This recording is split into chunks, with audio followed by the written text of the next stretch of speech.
On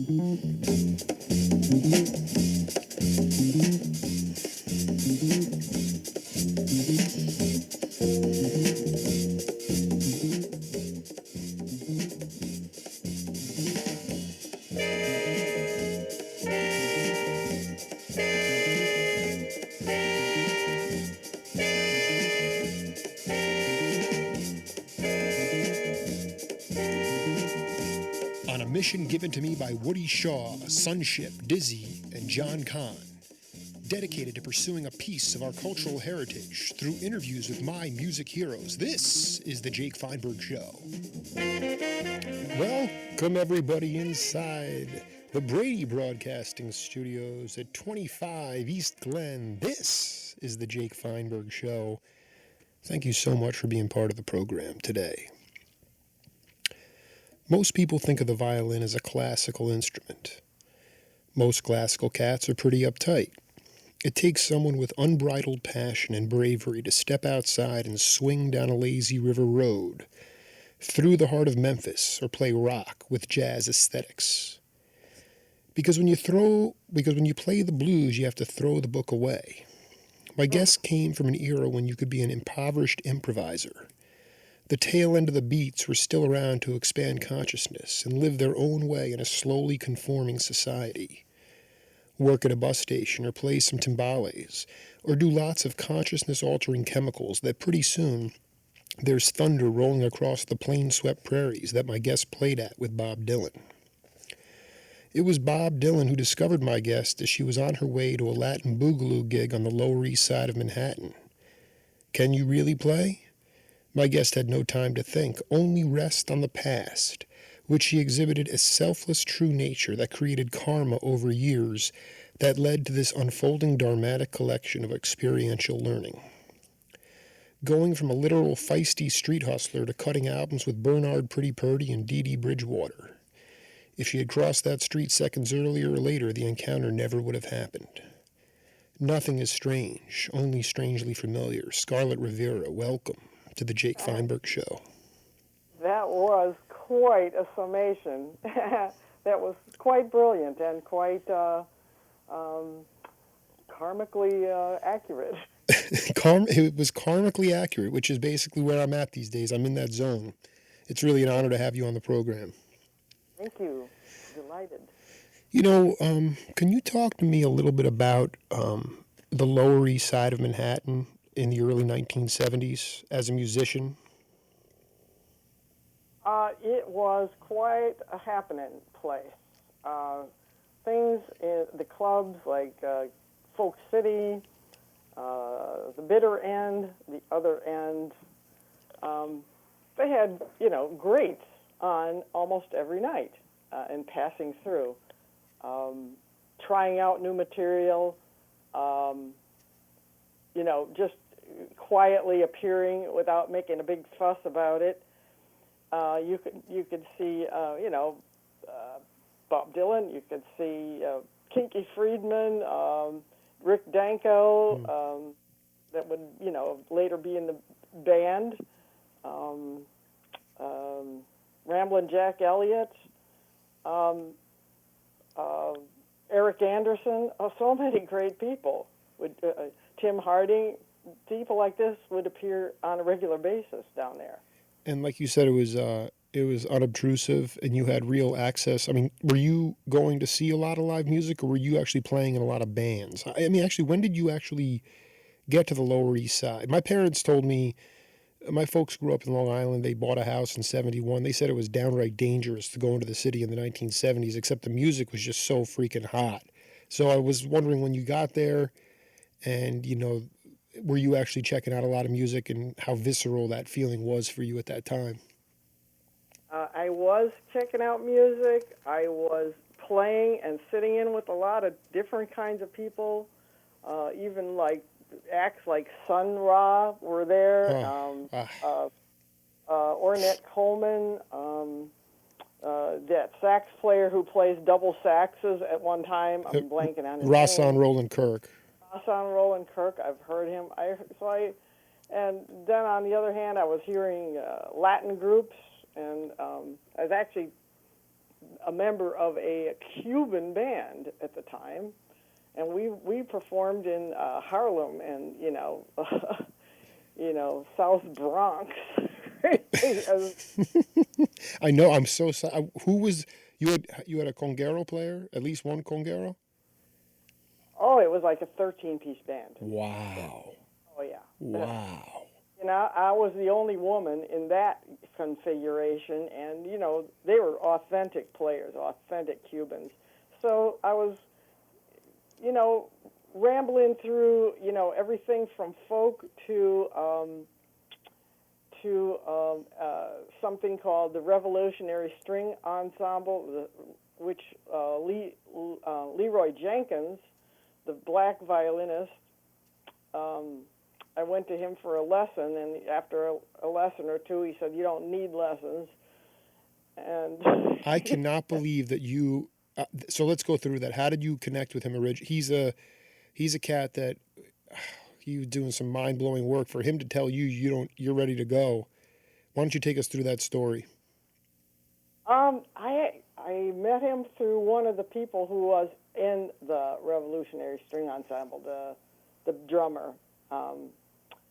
And after we met, I just said, I'm new to New York. I've only been here a couple of years and just feeling my way around. And I don't run into alternative kind of violin players because there aren't any.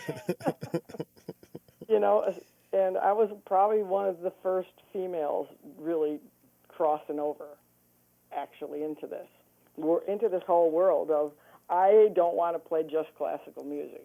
That was my, ultimatum to myself, was I am not going to spend the rest of my life wearing black and sitting in an orchestra seat.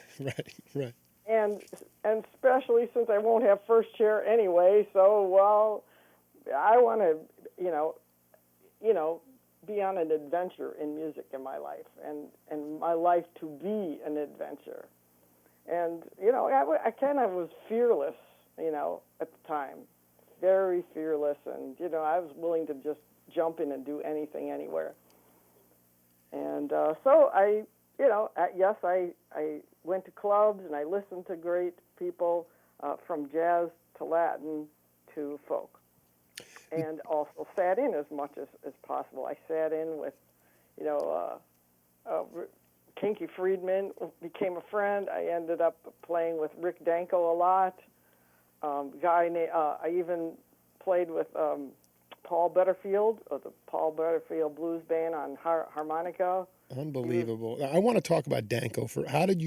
Danko called you up? This was before the band even was put together? It was probably, he was probably doing the band around 74. Oh, yeah, definitely. But anyway, he would do solos. He would come in and just play solo, and he would tell me about. I think for younger musicians, it's just so cool, because I was transcribing something the other day from a guitar player from the West Coast, and he was talking about seeing Jesse Ed Davis play with Taj at the Whiskey Go Go, and just kind of the access was so amazing. He Jesse Ed came off the stage, and the guy I was talking to was like, you sounded beautiful, man. How'd you get this gig? He's like, oh, you just show up. And I think it was a spontaneous time, and it was the accessibility to other cats, and they weren't all full themselves either. And I think it's really important.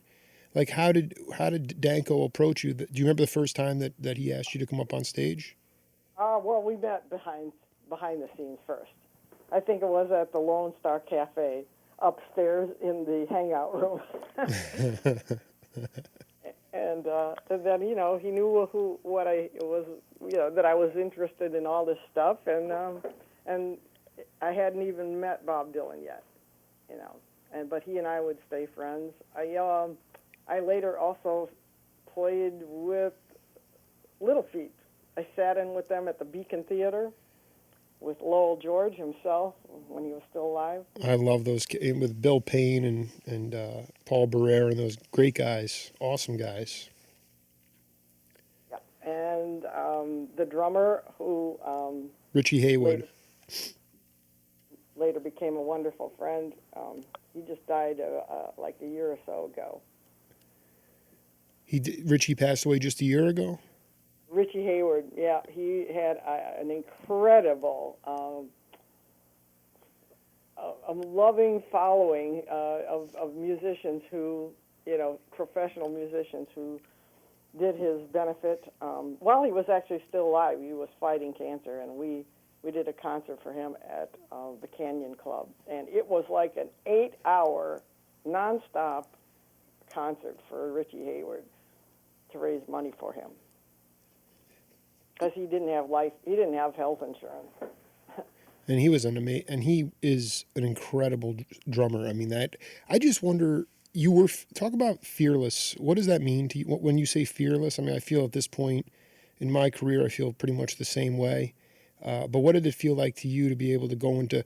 I mean, you just went across the board from swamp boogie, with Little Feat to Danko, Butterfield. It's blues based, but you were going into different settings and just trying to fit in.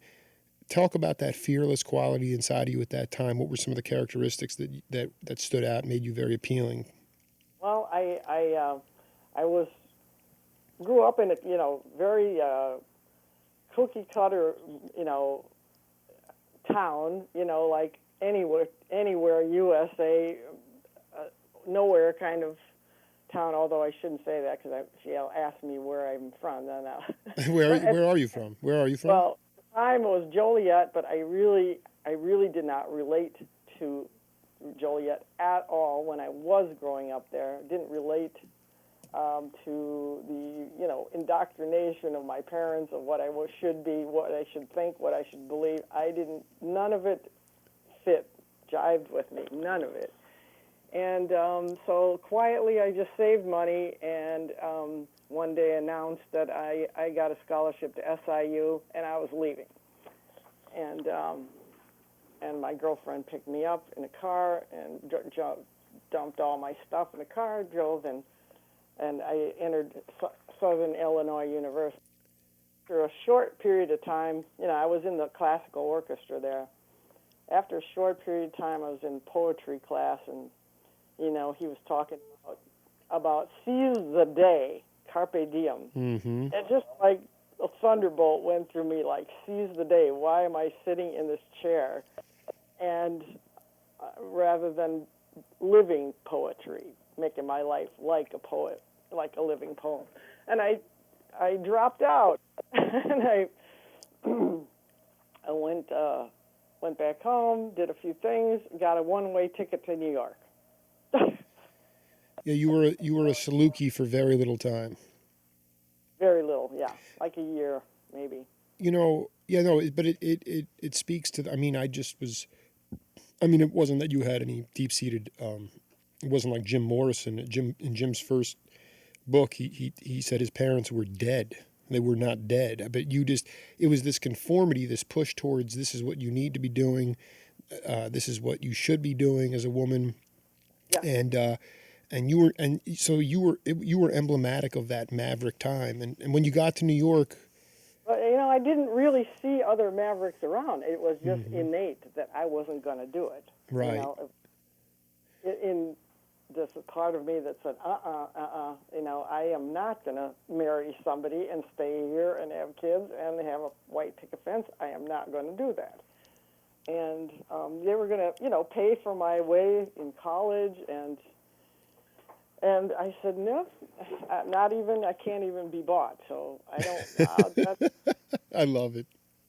And so they cut me off financially, and I had to just struggle by myself, and it was worth it. Can you talk a little bit to the audience about Leroy Jenkins? I know you didn't have a lot of lessons with him, but he's one of these cats. Like, he kind of was a precursor to Scarlet Rivera in terms of just being wide open. He is such an intellectual. I love that about him. He just saw things from a unique point of view, and he brought that into his music. He didn't copy other people. He didn't. He was like dancing to his own melody that he heard, and in his own direction. Although it was partly, in the genre at least of more towards jazz, I would say. Why is that? Uh, I mean, he would fit in more with like um, a jazz ensemble than a folk ensemble, I would say. Let's say. Right, right. So, But he had a lot of intellectual capability and technique, and he knew how to analyze music. But it wasn't about the intellect. It was he had quite a instinctual drive that opened up a direction for him that he followed. And he became quite a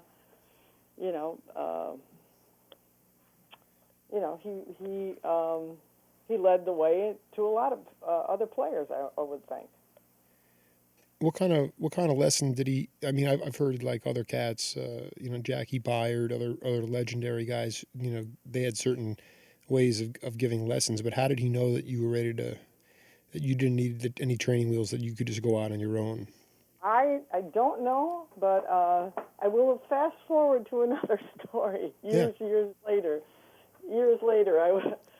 I was at a party, all girl party, and a lot of drinking going on, and one of the girl guests, a very small, New York little party just for girls, and one of the girls there that I hit it off with, I had no idea who she was. Later that night, she and I brought my violin, was playing for the girls, and later that night we ended up jumping in a cab and we went to meet the guy, the musical director for Ain't Misbehavin', which was on Broadway at the time. And I thought that was really neat and fun, and but then before the night was out, she said, "I want you to meet my father tomorrow." Her father was the son of Duke Ellington. Oh my God! Yeah, Mercer Ellington, who took over the Duke Ellington Orchestra. And now this was after Bob Dylan, though. This is like fast forward into like the mid '80s, I would say, '83, '84. And so I went to meet Mercer, and he asked me to play several things for him, and they asked me to improvise, and we sat around and talked about music. We just, had a good connection. And then he said, "What are you doing on April, 17th?" I said, I don't know. I'll look. I'm not doing anything. And he said, "Would you like to join us at Carnegie Hall? And you'll be the soloist." Wow. that's one of those cosmic things. I mean, that's unbelievable. How did he know I was ready for that? I don't know, but I had one chance to say yes or no, and I said yes, of course. And what was being performed that night, and I did rehearse with the band, was called Black, Brown, and Beige Suite. And it was kind of a composition that was based on the idea of integration, black, brown, beige. And and it was very complex, long, three-part suite. And it was around the same time that Rhapsody in Blue came out. Sure. Rhapsody in Blue got all the worldwide attention, and because of kind of racism, really, the black, brown, and beige suite kind of didn't hit. And Duke Ellington was so disappointed with the response that he pulled it from the performance and never did it again. So it hadn't been performed in 40 years. He wrote that. He wrote that tune 40 years before. Oh yeah. Oh, okay. I remember seeing it on like another early '70s pressing, but I didn't know when. So he did not play it for that. That's unbelievable. And then you were the soloist for that in the mid '80s at Carnegie Hall. 40 years later, yeah. Unbelievable. Yeah. it's not a tune. It is a. It's like a. It's like a three-part concerto, kind of jazz concerto. So there, and part of it was like a jazz spiritual, which is the part that I played on. Does that? I'm curious. I was going to ask you about. There's another cat I haven't gotten to yet, but she's an inspiring. It was Dee Dee Bridgewater. How did you link up with her? Through through the bass player with Chick Corea at the time. I'm blanking on his name. Tall, black guy. What is his Was it name? Stanley Clark? Stanley Clark, yes. Yeah. So Stanley Clark got a hold of me and asked me to record on her solo album, and he hired me and he flew me to California to work on it. Wait, okay, but how did Stanley know who you? Again, it's all these things. Your whole musical career has been like, yeah, I think that cat can play. But how you knew Stanley from the Village back when? No, I didn't know him at all. He just knew what I did with Bob Dylan. That's right. He was so wide open. That's awesome. Speaking of which, Scarlet, I got a piece of music here I wanted to put in, and we'll come back and talk about it, okay? Okay.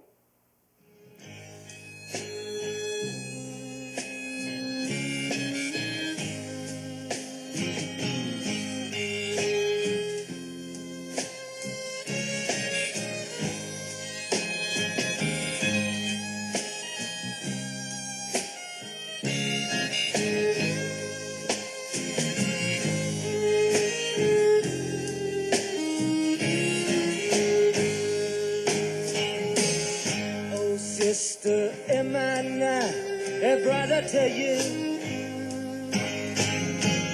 And one deserving of affection. And is our purpose not the same on this earth? To love and follow His direction.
September 10th, 1975, WTTW TV studios in Chicago, Illinois.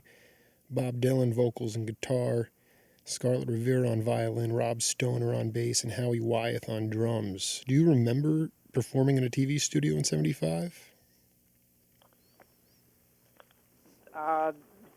Of course. This is the John Hammond special you're talking about? Scarlet Rivera on fire. No, so let's just, for the record, it's very important it's been written up, but I want to hear it in your words. You were on your way to a Latin, I guess with that Cuban band, and pretty mad. I just want you to go through that story, and then we can go to Rolling Thunder. Okay, I was on the way to a possible gig with a group that I never ended up working with ever again, thankfully. And it was not the Latin Bunch. It was, some guys who actually didn't get what I was playing anyway. So it was a good intersection of fate that I go in a way different direction. So I was about to cross the street to do that, and What street was it? 13th Street, First Mm-hmm. around First Avenue,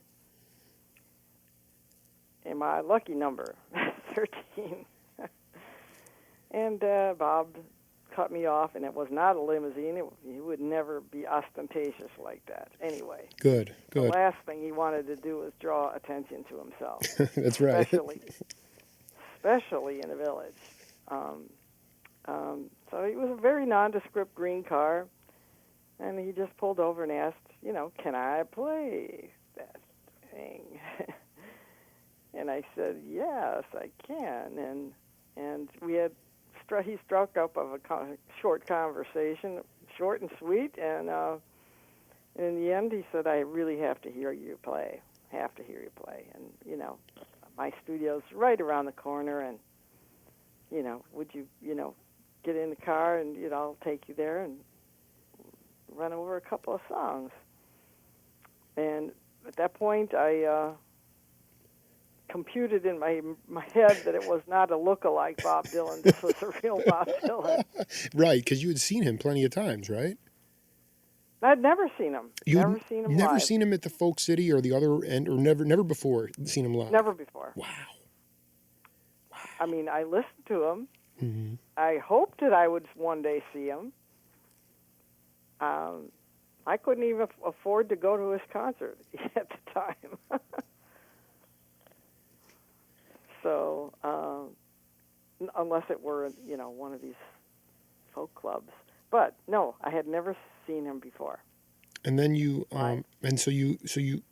what was, do you even remember that feeling of getting in and being like, this is totally cosmic? I mean, what was that? Just explain to the audience how, because that's the magic that exists as far as I'm concerned. It was magic that I was sitting there and on the way to my future, possibly. But I didn't even go that far. I just, because I don't think ahead with expectations of what's going to happen, and start making all kinds of plans. I mean, I really had no idea where it was going to lead, if he'd like my playing, I just didn't try to plan out anything as we were driving. I just was in the moment with him, talking to him, and within less than a couple minutes, we were at the place.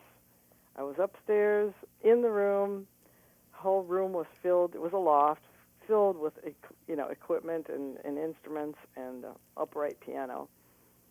And that's when he went to the guitar, and he did not announce the name of anything. He didn't tell me what key of anything was in, and he was very careful not to play anything that he'd ever recorded, in case I was a Dylan fan. I love this. Wow. Cool. So it was just a flat stone, really tough impromptu audition based on, really hardcore. Can you do it? Yes or no? What did he? Did he just play some, like a jam, or did he actually play a tune? No, he played stuff that would appear on Desire. Unbelievable. Some of it, he played things that didn't exist yet to the public, but that I would hear soon in Columbia Studios. And he had after a period of time, he had a little smile, but he still didn't comment on what he thought or felt or anything else. He kept playing one song after another. Then he went to the piano and he played a couple more songs. Then he smiled a little bit more and said, I got to go to see a friend of mine play at a club around the corner. You want to come? And I said, oh, yeah, sure, I'd love to. And that ended, we packed up and went to the other end, and that was where Muddy Water and the band were playing. What a day. What a day. What a day. So I just sat at the bar.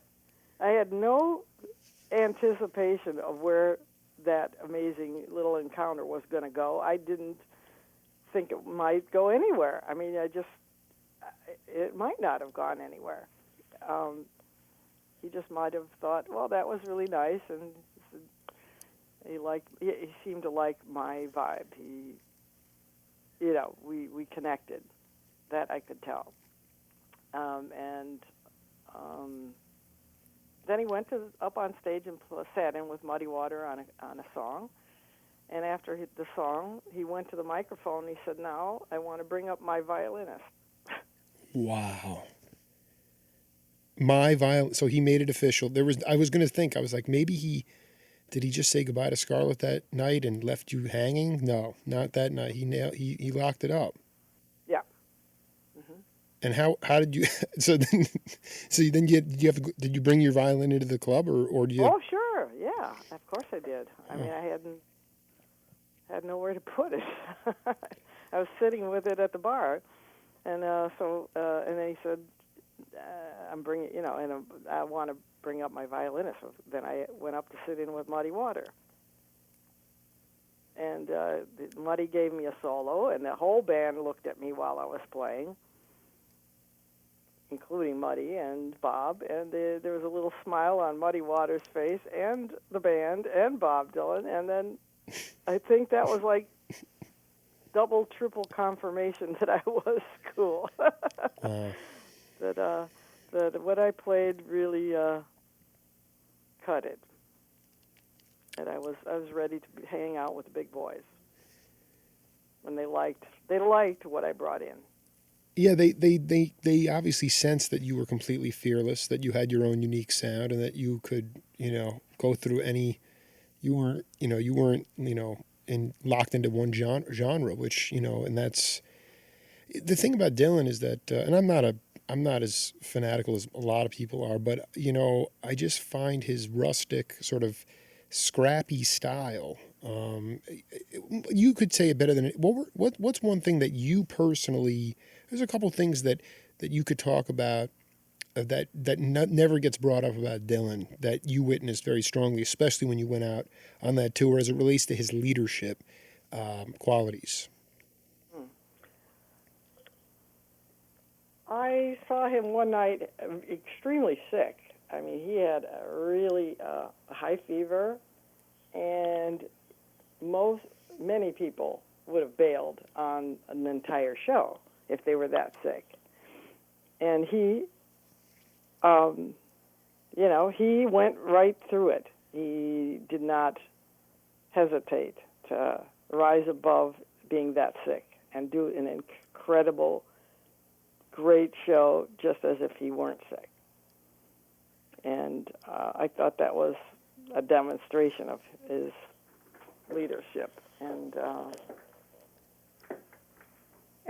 I love the fact that he also led by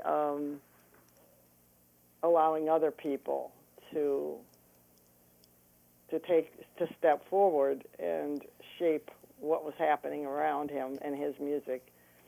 If he felt it was getting off, of course he'd step in, but he didn't suffocate people. He didn't strangle people. He didn't say, "You do this, and that's it, and don't do anything else." The charts weren't that restrictive. So he gave his leadership was to give people a lot of freedom. Well, this is and if they rose to the occasion, they were going to stay in that wonderful golden zone with him. And Scarlet, this was what I was worried about, was that we would get locked in. We barely even got going on your career, so we're going to have to set up a time to do part 2. But I'll be in touch with you later, and I'll send you a link to this. It was really it's just nice to connect with you, and we'll keep it going. All right, Jake. Hey, where's this show out of? This is out of Tucson, Arizona. This is in the studio. I have a live show on Saturdays at noon from 12 to 1 on 12:10 a.m. But I also have my podcast, which is What We're Doing. But I'd like to we'll do another part because we have. I mean, the reason I even found you is because I'm a fanatical vinyl collector, and I found this self-titled album on Warner Brothers, and it just blew my mind. So I would like to talk to you about that as well. So Fabulous. Okay, and I loved your introduction. It was really, really amazing. right. Well, after 4 years, this stuff just flows out of me. I mean, it's my way of paying tribute. It's my poetry. So like when you were sitting in Joliet and and sitting in that classroom and saying, "Why am I here?" You know, I I'm the same way. I just want to be a poet in real time. And you are. Thank you, Scott. Great. We'll talk soon. Okay. Thank you so much. Okay, Jake. All right. Take care. Bye bye. Bye. This is the Jake Feinberg Show, and we'll see you all in a little bit.